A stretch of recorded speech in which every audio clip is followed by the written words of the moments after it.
గురుకుల హాస్టల్ వేస్తే పిల్లగాళ్ళకు మంచిగా చదువు చెప్తారు, చక్కటి తిండి పెడతారు, విద్యాబుద్ధులు మంచిగా నేర్పిస్తారు. రేపటి రోజుల్లో పిల్లగాళ్ళ భవిష్యత్తుకు బంగారు బాటలేస్తారని చాలా మంది తల్లిదండ్రులు సర్కారు గురుకుల హాస్టళ్లలో పిల్లగాళ్ళని వేస్తున్నారు.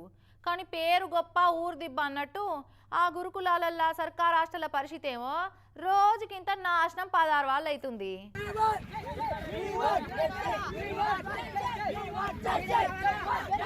అంగట్లు అన్నున్నా అల్లున్నోట్ల శనున్నట్టు సర్కారు పిల్లగాళ్ళ సౌలతుల కోసం అన్ని చేస్తున్నామని చెప్తున్నా, మరి అవన్నీ ఏడబోతున్నాయో గాని గురుకులాలు సాంఘిక సంక్షేమ శాఖల హాస్టళ్లలో సౌలతులు అన్న మాటే పెద్ద బూత్ అయిపోయింది.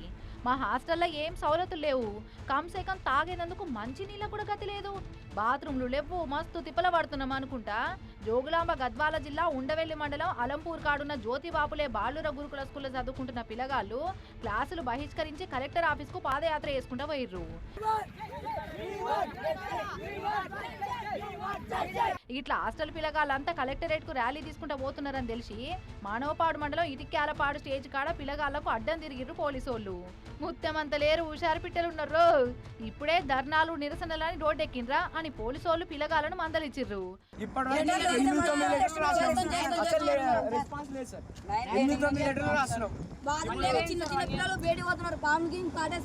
మీకేమేం సమస్యలు ఉన్నాయో మాకు చెప్పిర్రు కదా, మేము ఆఫీసర్లకు చెప్తాం.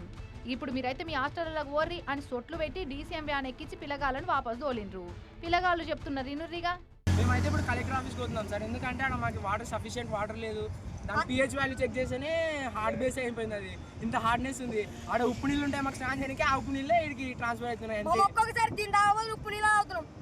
దానికి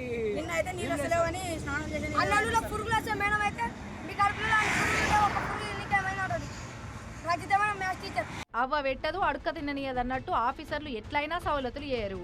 పిల్లగాళ్ళు ఇట్లా అలా బాధలు చెప్పుకోనియరు.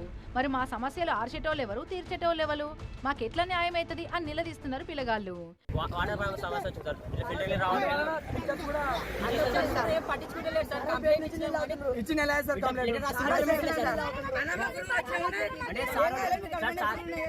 పిల్లగాళ్ళ తిరుగుబాటు చూసినాకైనా ఆఫీసర్లకేమన్నా చెరడం వస్తే మంచుగుండు గాని అబ్బో గంత తీర్వాటం ఏడుంటది లీడర్లకైనా ఆఫీసర్లకైనా అని అనుకుంటా పోయిరాట అట్లకెళ్ళి పోయిన వాళ్ళంతా.